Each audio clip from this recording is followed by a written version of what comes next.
భారతదేశంలో మేమేదో ఇరగదీశాం పగలదీశామని చెప్పుకునేటటువంటి పాకిస్తాన్కి ఒక పెద్ద షాకింగ్ పరిణామం. ఏది పంజాబ్లోని అదంపూర్ కేంద్రాన్ని ధ్వంసం చేశామని నాటకాలు ఆడితే దానికి సంబంధించినటువంటి సాక్ష్యాలను అక్కడికే స్వయంగా నరేంద్ర మోడీ వెళ్ళడం ద్వారా సినిమా చూపించారు. దాంతో భయపడ్డటువంటి పాకిస్తాన్, సిగ్గుపడ్డటువంటి పాకిస్తాన్ దాన్ని కవర్ చేసుకోవడానికి కొత్త నాటకం బిగించేసింది. ఏంటయ్యా అంటే, తన దేశానికి సంబంధించి ఎక్కడైతే మనం వాళ్ళకి సంబంధించినటువంటి ధ్వంసం చేశామో ఆ ధ్వంసం చేసినటువంటి లొకేషన్కి వాళ్ళు వెళ్ళి అక్కడ ప్రెస్ మీట్ పెట్టేటటువంటి ప్రయత్నం చేశారు.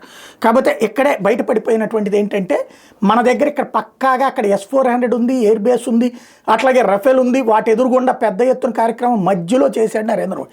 వీళ్ళేమో ఎక్కడో ఆ బేస్కి దూరంగా ఒక టెంట్ వేసుకుని అక్కడ కార్యక్రమం నిర్వహించి మాదంతా సక్రమమే, మాదేమి ధ్వంసం చేయలేదని చెప్పేటటువంటి నాటకం ఆడుతుంది.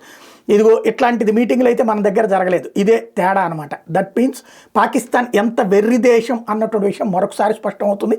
అబద్ధాలని అసూగా ప్రజలకు చూపించేటటువంటి ప్రయత్నం చేసేటటువంటి అతిపెద్ద దగుల్బాజీ దగా దేశం అన్నటువంటి విషయం తెలిసిపోతుంది.